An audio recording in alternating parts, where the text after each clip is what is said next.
अस्सलाम वालेकुम। लेक्चर 4 है फिजिक्स का, ठीक है। इसमें हम मोशन और जो है लॉज ऑफ मोशन, न्यूटन के जो लॉज ऑफ मोशन है वो डिस्कस करेंगे, ठीक है। तो first of all, motion, what is motion and what is rest? This is a complicated definition actually. So when I ask you when you are motion or you are at rest, this is complicated. क्यों? इसलिए कि अगर मैं आपसे पूछूं कि अगर एक बस के अंदर बंदा बैठा हुआ है, वो मोशन में है या रेस्ट में है, तो आप अगर कहेंगे कि बस के लिहाज से बात करें तो वो मोशन में है, मतलब सराउंडिंग के लिहाज से कि पूरी की पूरी बस चल रही है और वो बंदा भी चल रहा है। और अगर आप बस के अंदर बैठे हुए लोगों के लिहाज से बात करें तो फिर वो बंदा रेस्ट में बैठा हुआ है, ठीक है। तो इसी तरह से हम भी अर्थ के ऊपर हैं और अर्थ पूरी चल रही है, तो हम भी मोशन में हैं। लेकिन अगर हम अपने आसपास की चीजों के लिहाज से देखें तो हम रेस्ट में हैं। So motion is relative, motion is relative. So everything is in motion और is in rest relative to something. So आप कहेंगे there is no absolute motion and there is no absolute rest. तो आपकी definition वही बनेगी कि if something is changing its position with respect to its surrounding, then it's at rest. If something is not changing its position with respect to its surrounding, then it's at rest. जैसे वो बंदा बैठा हुआ है बस में, तो बस के अंदर की चीजों के लिहाज से पोजीशन चेंज नहीं हो रही है ना, तो दैट्स एट रेस्ट। और क्योंकि वो बस चल रही है और उस बंदे की उस बस के समेत सराउंडिंग से पोजीशन चेंज हो रही है, तो दैट्स इन मोशन, ठीक है। तो मोशन और रेस्ट की डेफिनेशन हो गई है। वेलोसिटी क्या होती है और एक्सेलरेशन क्या होती है, जरा जरा जल्दी जल्दी डिस्कस करते चले जाते हैं। तो वेलोसिटी क्या होती है, तो मोशन तो आपको पता चल गया ना, डेफिनेशन बताने की जरूरत नहीं है, तो सारी आती भी नहीं है आपको, पहले से ही सारी की सारी चीजें जाहिर है आती हैं, ये तो हम उसको डिस्कस नहीं कर रहे, ठीक है। तो वेलोसिटी क्या होती है, डिस्प्लेसमेंट क्या होता है, the shortest distance between two points is displacement, ठीक है। मीटर, किलोमीटर, सेंटीमीटर, इनमें उसको मेजर किया जाता है। Velocity, the rate of change of displacement is velocity. Actually मतलब क्या होता है, मतलब ये होता है कि एक आवर में या यूनिट टाइम में कितने किलोमीटर डिस्टेंस ट्रेवल हुआ है।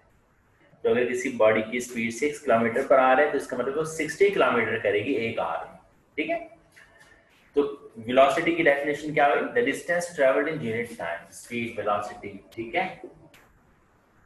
एक ही बात है, बस वो वेलोसिटी एक डायरेक्शन में होती है, स्पीड के लिए कोई डायरेक्शन का काम नहीं है, ठीक है। जैसे अब यहाँ से हैदराबाद जा रहे हैं तो आप वेलोसिटी थोड़ी ना देखेंगे, अब वो पता नहीं कितनी बार डायरेक्शन आपकी चेंज हुई है, तो वो जो टोटल डिस्टेंस को टोटल टाइम से डिवाइड करके आएगा वो आपकी स्पीड होगी, वेलोसिटी नहीं होगी। वेलोसिटी होती है अगर आप सीधे नाक की सीध में जा रहे हो, ठीक है। Velocity is equal to distance S over T, D over T भी लिख सकते हैं, कोई प्रॉब्लम नहीं है, ठीक है। तो इससे फार्मूला आपका S is equal to VT बन गया। तो distance travelled in unit time, meters per second भी इसका यूनिट है और किलोमीटर पर आवर भी इसका यूनिट है। दोनों की इंटर कन्वर्जन में पहले बता चुका हूं, मैं दोबारा नहीं बता रहा, ठीक है। एक्सेलरेशन क्या होती है, एक्सेलरेशन, एक्सेलरेट नहीं करते आप गाड़ी को, एक्सेलरेटर नहीं देते, वो एक्सेलरेशन दे रही होती है। एक्सेलरेशन क्या करती है, चीज को तेज करती है, अच्छा स्लो भी कर सकती है। ब्रेक भी एक एक्सेलरेटर है, नेगेटिव एक्सेलरेटर। तो एक्सेलरेशन क्या होती है, the rate of change of velocity is actually acceleration, ठीक है। कि यूनिट टाइम में जो स्पीड है, जो वेलोसिटी है, वो कितना चेंज हो रही है, दैट्स एक्सेलरेशन। अब इसका थोड़ा सा आपको एक कॉन्सेप्ट में क्लियर कर दूं, ये बच्चों के क्लियर नहीं हो पाता, अरसा हो जाता है, ग्रेजुएशन कर लेते हैं, कंप्यूटर इंजीनियर बन जाते हैं, एक्सेलरेशन का कॉन्सेप्ट नहीं क्लियर हो पाता, so that's bad. Now listen, signal पे दो गाड़ियां खड़ी हैं, ठीक है, सिग्नल है और एक ये गाड़ी है, एक ये गाड़ी है, ठीक है। और चले आप जो है ये स्लो गाड़ी ले लें, ठीक है, बहुत स्लो वाली है, छोटी गाड़ी है मेहरान FX, और ये बड़ी गाड़ी है फास्ट है, लैम्बोर्गिनी खड़ी हुई है, ठीक है। तो अब जब ये स्टार्ट होंगे यहाँ से मूव करना, दोनों ही पूरा पूरा एक्सीलेटर दबा रहे हैं, दोनों पूरा फ्लोर कर रहे हैं, प्रेस कर रहे हैं, ठीक है। तो आपको पता है मेहरान क्या कर लेगी बेचारी लैम्बोर्गिनी के मुकाबले में, तो होगा क्या, इसकी स्पीड तेजी से बढ़ रही होगी, इसकी स्पीड आहिस्ता आहिस्ता बढ़ दोनों की रही हो, लेकिन इसकी स्पीड तेज बढ़ रही है, तो इसकी एक्सेलरेशन ज्यादा है सर और मैम। तो एक्सेलरेशन ये होती है कि आपकी स्पीड तेज बढ़े। अगर इसकी एक्सेलरेशन 1 है तो इसका मतलब है इसकी स्पीड अभी 0 से 1, फिर 2, फिर 3, फिर 4, फिर 5, फिर 6, फिर 7, फिर 8, फिर 9, फिर 10 हुई। 10 सेकंड के बाद इसकी स्पीड 10 मीटर पर सेकंड हो गई। ठीक है, 10 मीटर पर सेकंड का मतलब होता है 32 किलोमीटर पर आवर। इतनी कम होती नहीं है। ठीक है, चले आप इसकी एक्सेलरेशन 2 ले लें तो 2, 4, 6, 8, 10 और 10 सेकंड के बाद 20 मीटर पर सेकंड हो जाएगी, जिसका मतलब होता है 72 kilometre per hour, 20 metre per second 10 second के बाद, यानी कि 72 किलोमीटर पर आवर। ठीक है, अब ये कन्वर्जन नहीं मुझसे पूछेगा प्लीज, मैंने पहले ये कन्वर्जन करना आपको बताई है। ठीक है ना। अच्छा, लैम्बोर्गिनी की एक्सेलरेशन फॉर एग्जांपल है 6 ले ले, मेरे ज्यादा होती है वैसे, कितनी मुझे एग्जैक्ट नहीं पता, but it's a fast car. Okay, तो हम इसको 6 ले रहे हैं इसकी एक्सेलरेशन। ठीक है, 6 मीटर पर सेकंड स्क्वायर, यानी हर सेकंड में इसकी एक्सेलरेशन 6 बढ़ रही है। ठीक है, इसकी स्पीड 6 बढ़ रही है। ठीक है, तो पहले सेकंड में इसकी स्पीड क्या होगी 6 मीटर पर सेकंड, फिर 12, तो यू करते करते 10 सेकंड में 60 मीटर पर सेकंड हो जाएगी। 60 मीटर पर सेकंड का मतलब होता है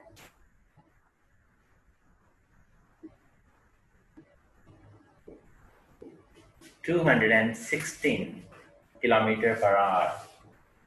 तो जनाब 10 सेकंड के बाद लैम्बोर्गिनी 200 से ऊपर की स्पीड पे जा रही होगी और छोटी गाड़ी 72 किलोमीटर पर आवर पे जा रही होगी।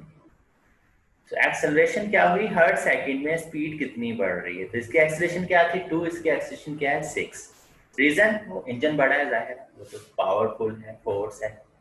तो एक्सेलरेशन क्या बताती है, आपकी पर सेकंड स्पीड कितनी बढ़ रही है। अच्छा, ब्रेक का भी ये चलता है, एक गाड़ी 100 पे जा रही है, 4 सेकंड में रुक गई, तो हर सेकंड में 25 25 25 25 कम हुई है उसकी स्पीड। और एक गाड़ी 100 की स्पीड से जा रही है, उसके ब्रेक्स हल्के हैं, वो 10 सेकंड में रुकी है, तो हर सेकंड में उसकी स्पीड 10 10 10 कम हो रही है, तो उसकी डेसेलरेशन 10 मीटर पर सेकंड स्क्वायर बनेगा। तो डेसेलरेशन यानी रिटार्डेशन भी कहते हैं उसको। डेसेलरेशन जो है वो नेगेटिव एक्सेलरेशन को कहा जाता है। तो एक्सेलरेशन क्या हुई, the rate of change of velocity, यानी कितने टाइम में कितनी स्पीड बढ़ रही है या कितने टाइम में कितनी स्पीड कम हो रही है। तो इसका यूनिट मीटर पर सेकंड होता है, मीटर पर सेकंड स्क्वायर कह देते हैं इसको, कि कितने मीटर पर सेकंड एक सेकंड में चेंज हो रही है। ठीक है, तो ये मीटर पर सेकंड स्क्वायर हो जाएगा। ऑलराइट, इसकी एक्सेलरेशन हो गई।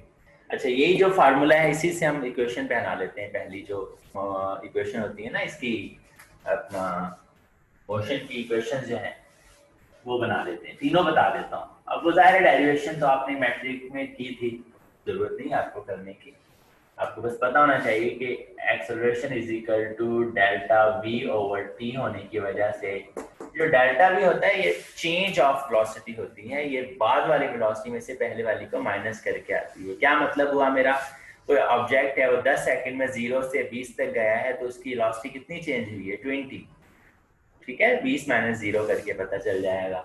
तो ये होती है V F minus V I divide by T acceleration. तो इसको थोड़ा बहुत आगे पीछे करेंगे तो आपको ये वाली फार्मूला बन जाएगा, V F is equal to V I plus A T, और दूसरी इक्वेशन होती है S is equal to V I T plus 1/2 A T square, और तीसरी होती है 2as is equal to V F square minus V I square. इन सब में जो a है ये हॉरिजॉन्टल एक्सेलरेशन में आ जाता है, वर्टिकल एक्सेलरेशन ये वाली नहीं होती। ठीक है, मैं ये बेसिक्स पर ज्यादा बात इसलिए कर रहा हूँ कि जब आगे न्यूमेरिकल्स वगैरह आते हैं तो आपका कॉन्सेप्ट स्ट्रांग होना चाहिए। ठीक है, इसी इक्वेशंस को V F is equal to V I plus G T कर दें। वर्टिकल की बात कर रहा हूँ, जो ऊपर से नीचे चीज गिर रही हो, जैसे न्यूटन के सर पे एप्पल गिरा था तो न्यूटन ने सोचा कि ये नीचे क्यों गिरा, ऊपर क्यों नहीं चला गया। I don't know this is true और false, but this is the story behind. Alright, S की जगह आप एच कर दें, V I T plus 1/2 G T square और 2gh कर दें। कुछ लोग ऐसे लिख लेते हैं, कुछ लोग ऐसे ही रहने देते हैं, इट डजेंट मैटर। तो V F square minus V I square आपका, ये भी ये तीनों इक्वेशंस आपकी हैं जो आपके काम आती हैं, ठीक है ना। तो जी जो है 9.8 मीटर पर सेकंड स्क्वायर होता है, ये 9.8 मीटर पर सेकंड स्क्वायर या 10 मीटर पर सेकंड स्क्वायर एक ही बात है, ठीक है। अभी अभी हमने लैम्बोर्गिनी की एक्सेलरेशन क्या ली थी, 6, और बहुत ज्यादा ली थी हमने। 6 एक्सेलरेशन से क्या हुआ, 10 सेकंड बाद उसकी स्पीड 200 हो गई, और अगर उसकी एक्सेलरेशन में 10 ले लेता तो उसकी एक्सेलरेशन, तो उसकी स्पीड 10 सेकंड के अंदर 100 हो जाती, और 100 का मतलब होता है किलोमीटर पर आवर में 360 किलोमीटर पर आवर की स्पीड हो जाती है उसकी 10 सेकंड के अंदर अंदर। अगर उसकी एक्सेलरेशन 10 ले लें, इतनी होती नहीं है, बहुत ज्यादा है। ये एक्सेलरेशन सिर्फ अर्थ की है जब आपको नीचे अपनी तरफ खींचती है। ग्रेविटेशनल एक्सेलरेशन दैट इज 9.8 और approximately 10 metre per second square, and that's huge. इससे भी ज्यादा जुपिटर की है, इससे 2.5 गुना ज्यादा है। नहीं, ये 10 है तो 25 है, वहां तो आपसे चला ही नहीं जाएगा। ऐसे लगेगा आपने लोहे के जूते पहने हुए और आप मैग्नेट में चल रहे हैं, क्योंकि उसकी अट्रैक्शन बहुत ज्यादा होती है, और इसलिए वहां पे गिरेंगे आप, चेयर से गिर के आपकी हड्डियां टूट जाएंगी, क्योंकि 2.5 गुना ज्यादा फोर्स है। बिल्कुल चेयर से गिरना ऐसे होगा जैसे आप छत से गिरे हैं, और वहां पे आपसे चेयर उठेगी भी नहीं, क्योंकि उसका वेट अगर यहाँ पे 5 किलो है तो यहाँ पे 15 किलो हो जाएगा। मैं तो ये एक्सेलरेशन की बात हो रही थी डिफरेंट चीजों की, सही है। तो अब हम चलते हैं न्यूटन के लॉज की तरफ।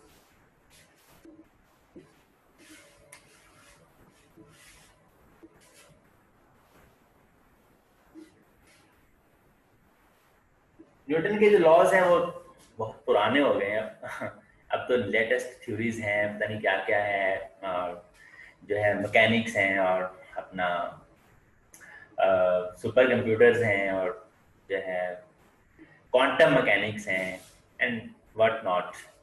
तो बहरहाल ये बेसिक लॉज हैं, हमें पढ़ने होते हैं। मैकेनिक्स इसी पर चलती है, हमारी गाड़ियां इसी पर चलती हैं, ठीक है। जो फर्स्ट लॉ है आपका न्यूटन का ऑफ मोशन, इसको लॉ ऑफ इनर्शिया भी कहते हैं। फर्स्ट लॉ क्या होता है, first law states that if a body is in motion it will stay in motion, if it's at rest it will stay at rest unless it's acted upon by some external force। मतलब क्या हो, मतलब ये कि ये अगर board यहाँ पे लगा हुआ है तो लगा रहेगा, कभी हिलेगा नहीं जब तक इसको कोई फोर्स नहीं लगे।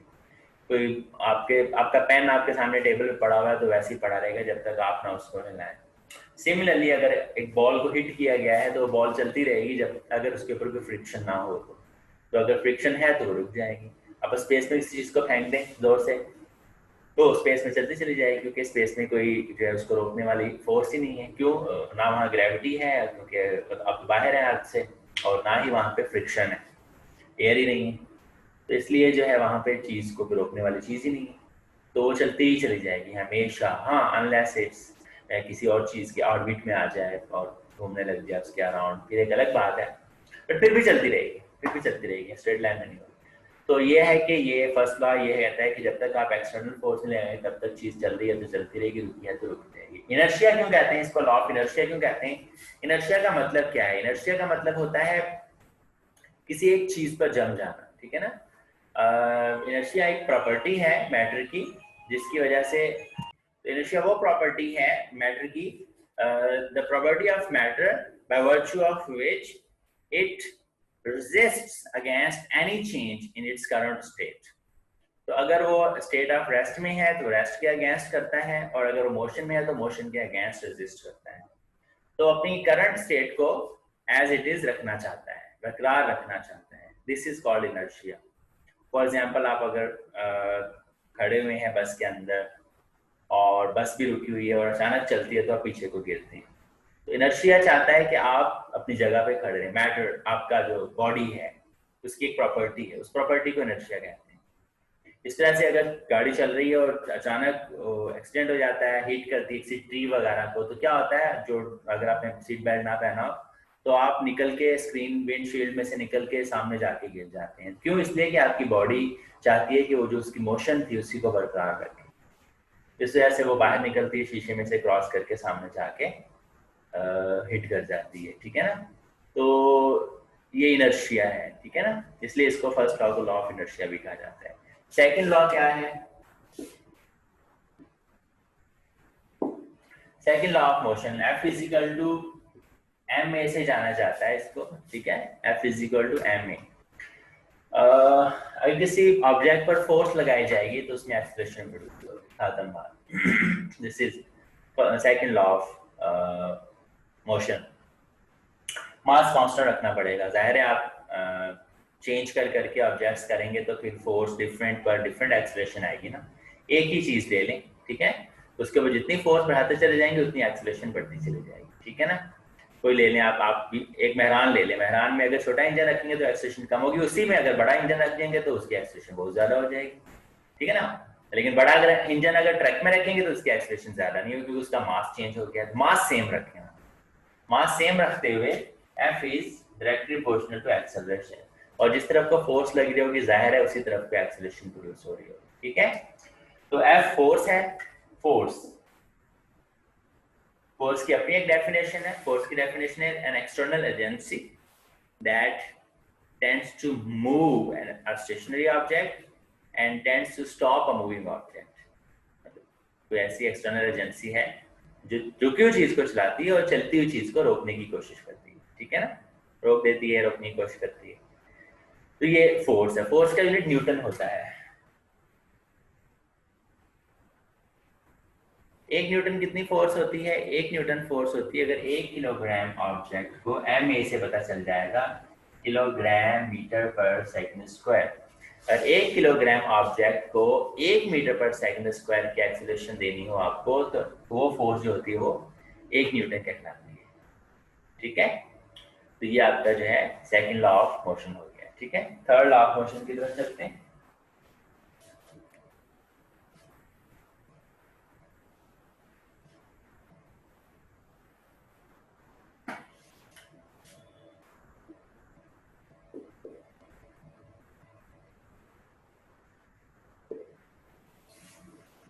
जी, थर्ड लॉ ऑफ मोशन है every action has equal and opposite reaction.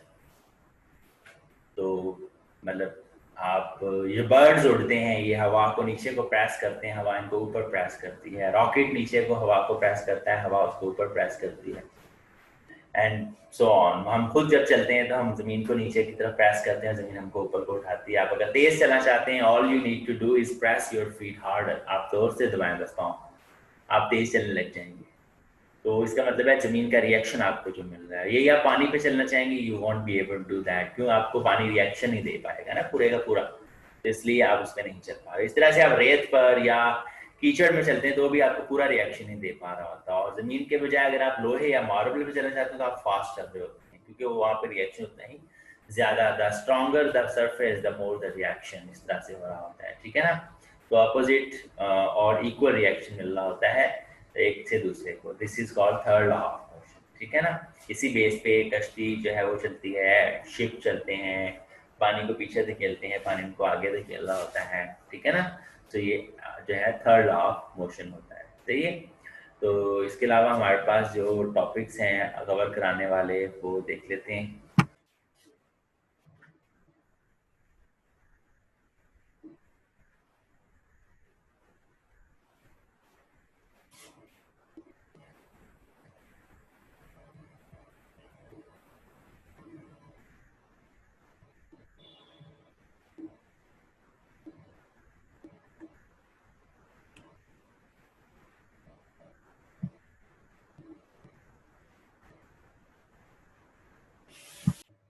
Work and energy है हमारे पास जो टॉपिक है, वो भी करना है हमें, लेकिन हम क्या करते हैं कि हम इसके कुछ न्यूमेरिकल्स को टच कर लेते हैं। मैं आपको न्यूमेरिकल दिखा देता हूँ थोड़ा सा स्क्रीन शेयर करके, फिर वो आपको मैं सॉल्व करवा दूंगा, ठीक है। ये देखें कि हम मोशन इन वन डायमेंशन कर रहे हैं, ठीक है। और ये टॉप पे एक क्वेश्चन पड़ा हुआ है, ये वाला मैं थोड़ा सा इसको हाईलाइट कर देता हूँ, न्यूमेरिकल लिखा हुआ है इसके आगे। क्वेश्चन है, a particle is moving along a circular path of radius r. When it makes half a rotation, the ratio between its displacement and distance is, देखिए यहाँ पे ज्योमेट्री काम कर रही है, ठीक है ना। तो ठीक है, मैं ये करूँगा। तो ये हाफ सर्कल में, सेमी सर्कल में मूव हुआ है ऑब्जेक्ट, ठीक है ना। इसका डिस्टेंस ये वाला है, ये गोल में जो चला है ना वो, ये इसका डिस्टेंस है, ठीक है। और ये डिस्प्लेसमेंट है इसका, ठीक है। ये डिस्प्लेसमेंट है। डिस्प्लेसमेंट और डिस्टेंस में क्या फर्क है? डिस्टेंस कोई भी किसी तरह भी आप डायरेक्शन का कोई प्रॉब्लम नहीं है। डिस्प्लेसमेंट एक ही डायरेक्शन में होता है, स्ट्रेट लाइन में चलना होता है, ठीक है। तो इसलिए शॉर्टेस्ट डिस्टेंस ए से बी तक का ये वाला है, और रेडियस कितना है 1। तो 1 ये और 1 ये, तो जाहिर है ये टोटल डिस्टेंस आपका 2 हो गया। टोटल डिस्टेंस कितना हो गया? 2 हो गया, सही है। और ये डिस्टेंस कितना है, मतलब टोटल डिस्प्लेसमेंट 2 हो गया। डिस्टेंस भी कह देते हैं उसको, एक ही बात, ठीक है ना। या when we strictly speaking, actually this is displacement and this is distance. तो हमें डिस्प्लेसमेंट मिल गया 2, ठीक है। 1 रेडियस ये और 1 रेडियस ये, 2, ठीक है। डिस्प्लेसमेंट 2 मिल गया। अब ये डिस्टेंस चाहिए हमें। देखिए जब सर्कल में चल रही होती है ना चीज, तो जो डिस्टेंस ट्रेवल हो रहा होता है उसको हम वैसे, पूरा सर्कल जब चलती है तो उसको सर्कमफेरेंस कहते हैं, और जब हाफ चलती है तो हाफ ऑफ सर्कमफेरेंस हो जाता है, सिंपल। तो सर्कमफेरेंस होता है 2 पाई r। तो सर्कमफेरेंस का आधा हो जाएगा पाई r। इसका मतलब है यहां से यहां तक चल रही है जो डिस्टेंस, वो पाई r है। और इसका रेडियस कितना है? सॉरी मैंने 1 ले लिया, r था इसका रेडियस ना, r और r 2 नहीं 2r हो जाएगा। अब r पता नहीं है ना, 1 लेते तो 1 हो जाता, लेकिन r है तो r प्लस r, 2r उसका डिस्प्लेसमेंट है, और पाई r उसका यहां से लेकर यहां तक का डिस्टेंस है। तो डिस्प्लेसमेंट और डिस्टेंस का रेशियो चाहिए, डिस्टेंस टू डिस्प्लेसमेंट का रेशियो चाहिए, both are different. Ratio between displacement and distance कह रहा है, ratio between displacement and distance. तो डिस्प्लेसमेंट 2r है और डिस्टेंस पाई r है। r कट गया 2 अपॉन पाई r। तो जो रेशियो है डिस्टेंस, डिस्प्लेसमेंट और डिस्टेंस का, वो 2 अपॉन पाई है, ठीक है।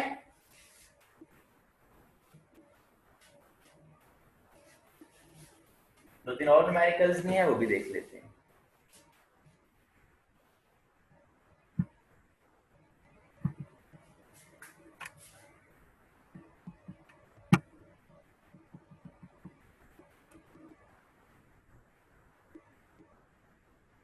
जी ये रहा न्यूमेरिकल आपका।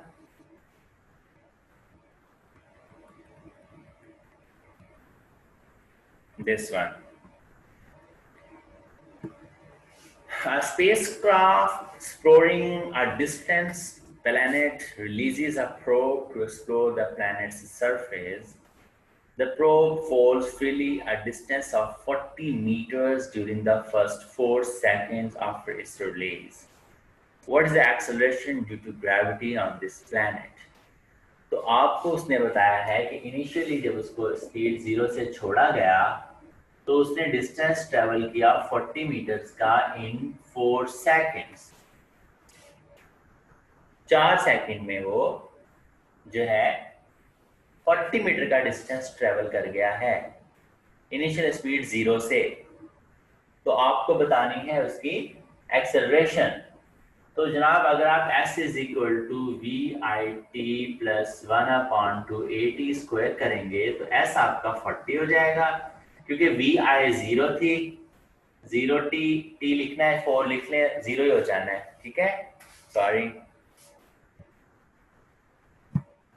ओके मैं स्क्रीन शेयर भूल गया था, वो स्क्रीन आपको छोटी दिख रही होगी। Again initial speed 0 meter per second है, डिस्टेंस 40 मीटर्स है, टाइम 4 सेकंड्स है। तो आप s is equal to V I T plus half AT² का फार्मूला यूज कर लिया है। वी आई क्योंकि 0 है, 0t 0 हो जाएगा, 1/2 a निकालना है हमें, और t बता है 4² हो जाएगा। तो 40 is equal to 1/2 into a into 16, 2 8 16, 8 5 40। a is equal to 5 meter per second square उसकी एक्सेलरेशन है उस प्लेनेट की जिस पर आप जो है एक्सप्लोरेशन के लिए जा रहे हैं। एक छोटी सी बात वैसे चलते चलते, ये जो प्लेनेट है ये जमीन से बड़ा है या छोटा है? ये जमीन से बहुत छोटा है, आधी के उस पर है, क्योंकि इसकी एक्सेलरेशन 5 है। ये मार्स वगैरह हो सकता है क्योंकि वो बहुत छोटे हैं, सही है ना। ऑलराइट, तो अगला क्वेश्चन जरा देख लेते हैं। ये वाला दूसरा क्वेश्चन है, ये वाला। ये क्वेश्चन है, a body is thrown vertically upward with initial velocity 9.8 meters per second. It will attain height. कितनी हाइट पे जाएगी? कहने का मतलब ये है उसका। ठीक है, let me raise the board.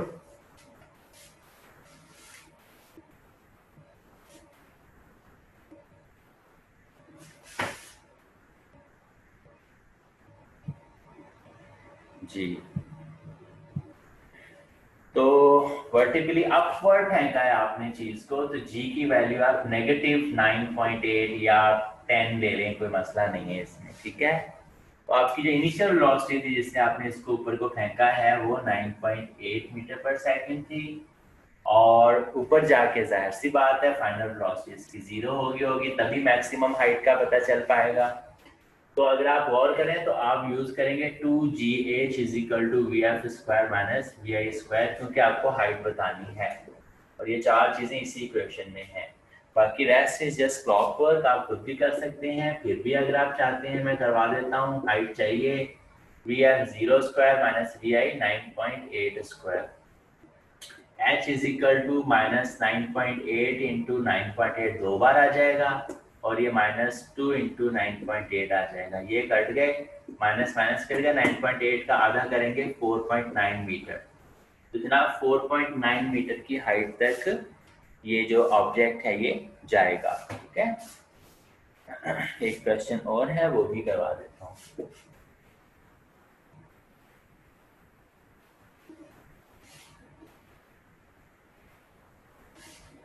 आपके एग्जाम में कोई भी क्वेश्चन आ सकता है, you have to be ready for anything. ठीक है, जितनी तरह के क्वेश्चंस आपको नजर आते हैं आप सॉल्व करें, डजंट मैटर। जी, ये वाला क्वेश्चन देख लेते हैं जो न्यूमेरिकल है, पुलिस जीप वाला। A police jeep is following a car with a speed of 120 meters per second. Fires an object with a speed of 80 meters per second. If car is moving with a speed of 170 meters per second, how fast will object hit the car? जी, देखें question थोड़ा सा relative motion वाला है। जी, question कह रहा है कि एक पुलिस जीप जो है वो फॉलो कर रही है। Police jeep is following a car with the speed of 120। ये पुलिस जीप है, ओके, और ये कार है। ठीक है, पुलिस की स्पीड है 120 मीटर्स पर सेकंड। ठीक है, और जो fires an object with speed of 80 meter per second, तो यहाँ से जो ऑब्जेक्ट ये फेंकेंगे वो 80 मीटर पर सेकंड से फेंकेंगे, ये क्वेश्चन है। और कार जो जा रही है वो 170 मीटर पर सेकंड पे जा रही है। ठीक है, तो ये जो ऑब्जेक्ट है, बुलेट कहने हैं, जो है बुलेट तो नहीं है, कोई भी चीज है, ये इस कार को कितनी स्पीड से हिट करेगा। देखें, रिलेटिव मोशन में अगर आप चलती हुई ट्रेन से बाहर छलांग लगाएंगे तो आप जब जमीन से जाके हिट करेंगे तो आपकी जो स्पीड है जमीन से हिट करते की वो क्या होगी, जितनी ट्रेन की स्पीड है। अगर ट्रेन की स्पीड ज्यादा है तो आप उतना ही ज्यादा जमीन पर जाके उतनी स्पीड से चलेंगे जब तक चल सकें, फिर ज़ाहिर है फ्रिक्शन की वजह से खत्म हो जाएगा स्पीड आपकी, और आप भी खत्म हो जाएंगे। सही है, तो आपको अगर कोई आप चीज फेंकते हैं ट्रेन से आगे की तरफ 10 की स्पीड से, तो जो ट्रेन की स्पीड है उससे 10 ज्यादा की स्पीड से वो चीज आगे जाएगी। तो ये जो ऑब्जेक्ट है 80 वाला, ये 120 की चलती हुई चीज में से जब फेंका जाएगा 80 की स्पीड से, तो इसकी स्पीड एक्चुअली 120 प्लस 80 200 हो जाएगी। तो ये 200 की स्पीड से बढ़ेगा इस कार की तरफ, लेकिन ये कार तो 170 से ऑलरेडी जा रही है। तो अगर ये 170 से हो, ये भी 170 से हो, तो ये टच ही नहीं करेगा। अगर ये 170 है, 175 है, तो ये 5 ज्यादा है तो 5 की स्पीड से टच करेगा।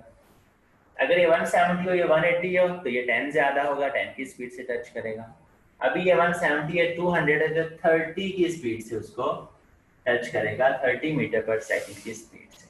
ठीक है, तो ये हमारे जो है कुछ क्वेश्चंस हमने कर लिए हैं, और भी इस तरह के क्वेश्चंस अवेलेबल हैं। ठीक है, मैं जब आप लोगों की न्यूमेरिकल्स की अगली क्लास डालूंगा तो उसमें मैं देखता हूँ मैं न्यूमेरिकल की क्लास डालूं या जो है एक क्वेश्चन और मुझे नजर आ रहा है फोर्स से related, and that is an important question, वो भी निपटा लेते हैं, फिर मैं जो बात कर रहा था मैं पूरी कर देता हूँ। ठीक है, जस्ट अ सेकेंड, ये रहा क्वेश्चन, ये वाला फोर्स से नीचे। अच्छा, ये ऊपर लॉज ऑफ मोशन भी हैं, ये फर्स्ट लॉ है, सेकंड लॉ है, थर्ड लॉ है, इनर्शिया है, फोर्स है, सॉरी फोर्स है। ठीक है, तो फोर्स के नीचे न्यूमेरिकल है। ठीक है, ये वाला न्यूमेरिकल हम करने चाह रहे हैं। मैं ये थोड़ा सा स्लो इसलिए ऊपर नीचे कर रहा हूँ ताकि आप स्क्रीन रोक के कोई डेफिनेशन पढ़ना चाहें तो पढ़ सकें। क्वेश्चन है, a car is travelling on a level highway at a speed of 15 meters per second. A braking force of 3000 Newton brings the car to a stop in 10 seconds. The mass of the car is G.